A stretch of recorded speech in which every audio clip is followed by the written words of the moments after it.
course, we did Casey is a good disappointed case. In fact, I was surprised because I got more. He's one of the most bankable leading men in the industry. And she's one of the most admired faces in Philippine showbiz. Kapwa malayo na ang narating at kapwa patuloy pa nagsisikap para mapagbuti ang karera.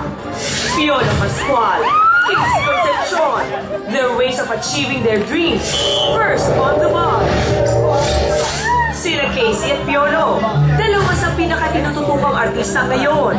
Parehong matagumpay sa kanilang karera, parehong bukas sa pagtulong sa iba, at parehong dumaan sa iba't ibang unos ng intriga. Ngayon, ang kanilang kwenta sa kontrobersiya, the real emotions, sa kanilang much-awaited at kauna-unang live interview as a real couple, exclusive, first on the bar.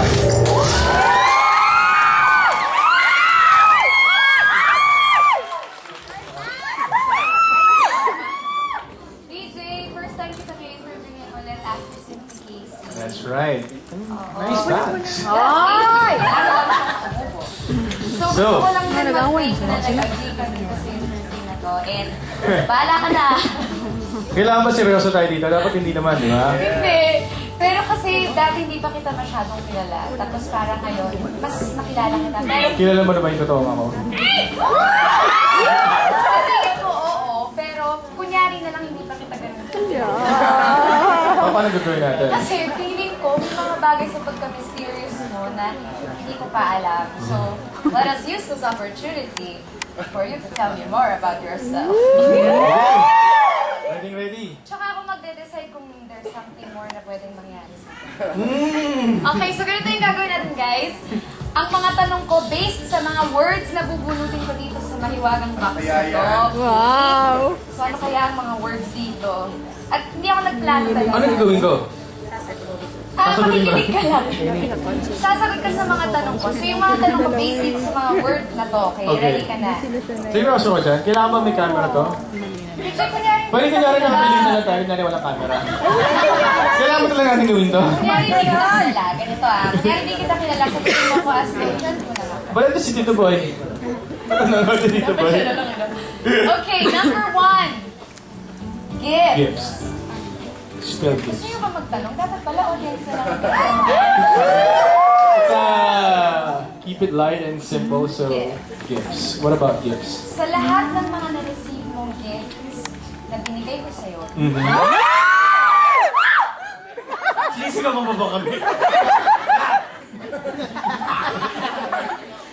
gusto ko lang malaman kung ano yung pinaka-important or pinaka-meaningful. Ngayon ko lang maririnig to Kaya nga eh, kailangan talaga. Kasi, para alam kong Honestly, ulit next month. honestly, lahat naman ng regalo mo, meaningful sa akin. Pero just like you, I give more value to what's written sa card, di ba? Yung kasi I know you're a good writer and at the same time, yung mga sinusulat mo talaga galing sa puso. So I appreciate that more than the material things. Pero syempre, paborito kong mag-photography, so sabihin ko ba?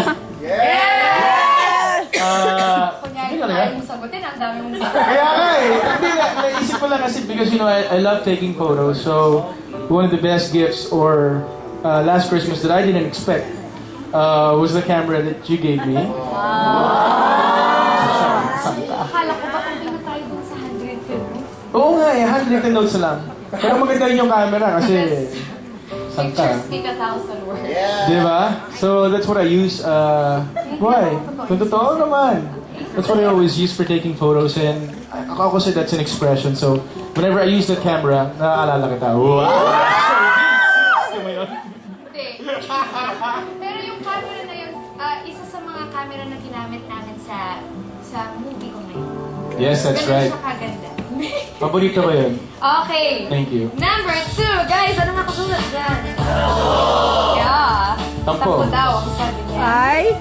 Nakatago yung pama niya sa Oo, studio. tampo. Hindi pa kagad yung pama ko. Alam mo, hindi naman sa hindi ko alam. Ah! Kasi ako magtampo. Mhm. Kunyari na lang hindi ko alam. So, Ikaw na magsabi sa akin kung paano ba magtampo ang isang...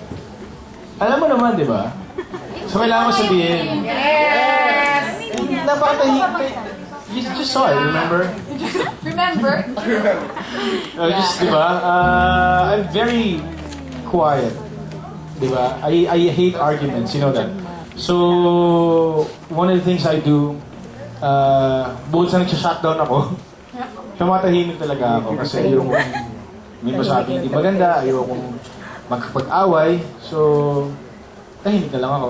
Pero... Ba't ba sinisipat yung reaction ko? Kasi, meron Umaanggulo ako na ayos dito eh. Parang bagong libro, DJ. Kaliligo ko lang. Ay!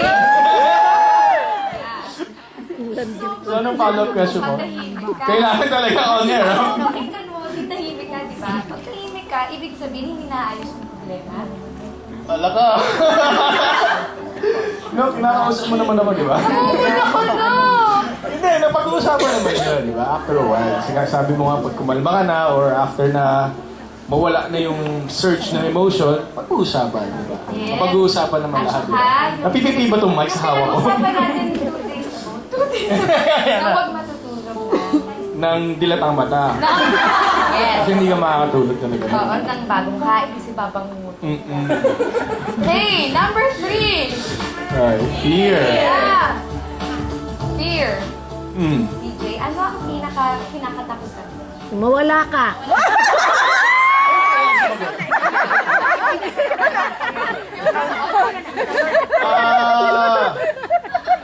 Happy camper ako, alam mo naman. yun.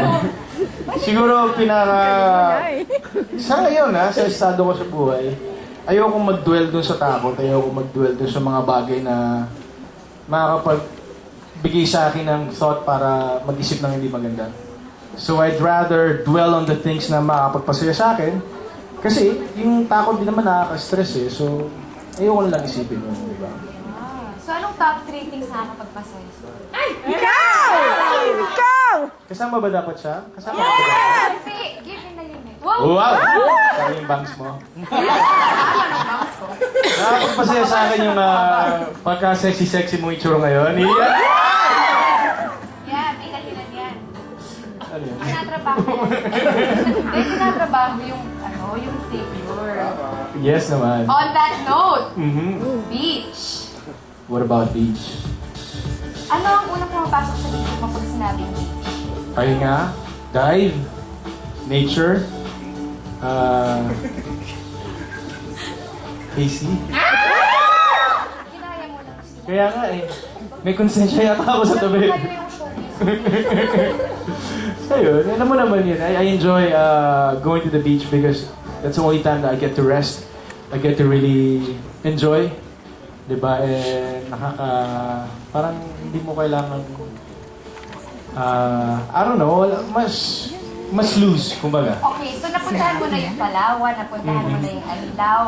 Eh, meron ka pang ibang beach sa Pilipinas na gustong dalhin yung mga importanteng tao sa buhay mo. May nagpigay sa akin ng isang DVD collection ng mga Pacific explorations niya. Nakita ko lang kanina doon sa library ko. Pilipinas, napakalawak naman ng Pacific Explorer. Kasi ang French ng pangalan, Jacques Cousteau. Tama ba yun? Ay, oo. Pero hindi nga yun yung pinag-usapan. Saan? Pilipinas nga. Sa Pilipinas, gusto ko pumunta sa Bohol. Nakapunta ka ng Bohol? Bohol? Yes. Wala tayo next week.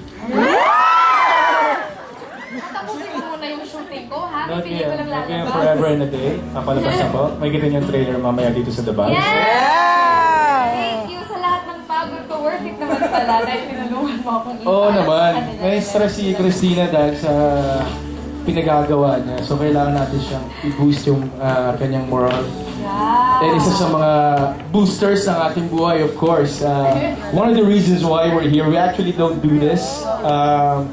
If it's our choice, but of course, may mga bagay tayong gusto natin ibigay o i-share sa kanila katulad ng aming real choice, ang unang-una nating endorsement together, right? Oo. In times of stress ka na. In fact, especially for us who are so active in life sa trabaho, kung di kumakanta, nag-acting, kung di nag-acting, nag-host, ikaw, nag-commercial, everything that you do.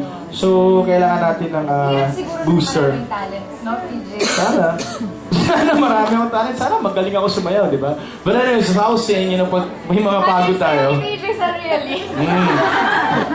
Kaya sa'yo, nakatakong ka pa. So anyways, as I was saying, one of the things that we need in life, of course, is energy booster, di ba? Na meron ng isang produkto na pareho namin ini-endorse si Christina. Ito yung Real Leaf. Yeah, it has tea. We love drinking tea, especially green tea, because it's a source of antioxidant that protects you against illness. And honey, si Christina, binibigyan ako ng honey niya. Pero ito, Fresh. real honey comes from real honey and real tea in one. So, real honey, of course, it's an energy booster, immunity builder.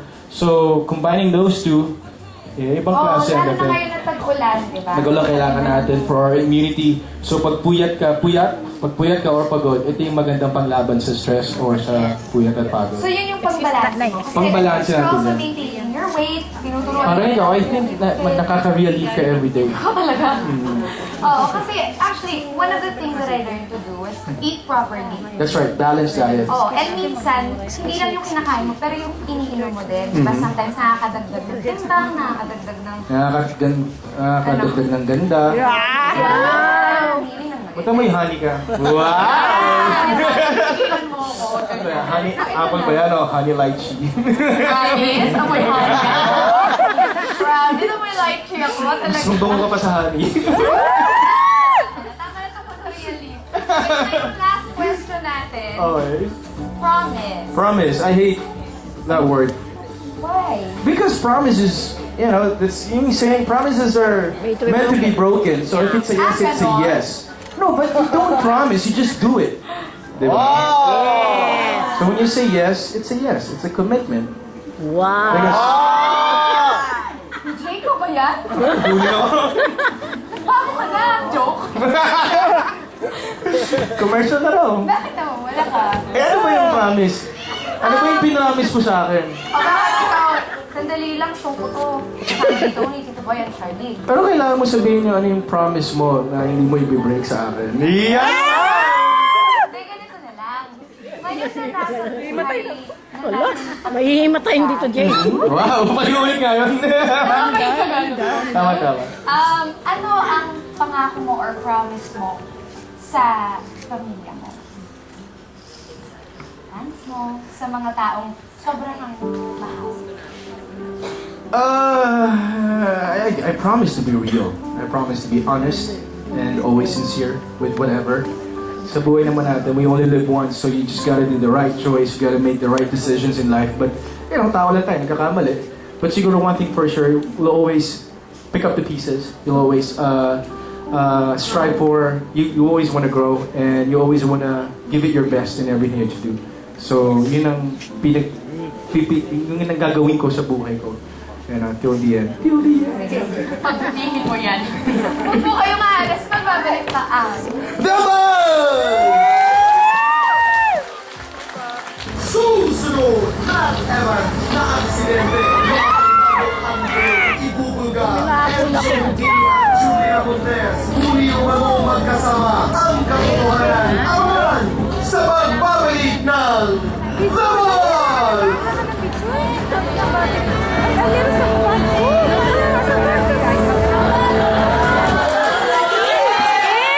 Kiss! Wala bang kiss? Walang kiss!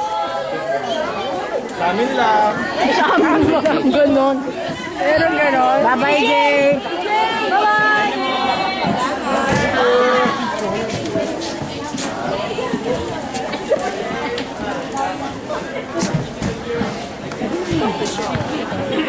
Okay, it's fine. Okay, tapos na. Masakit sa braso.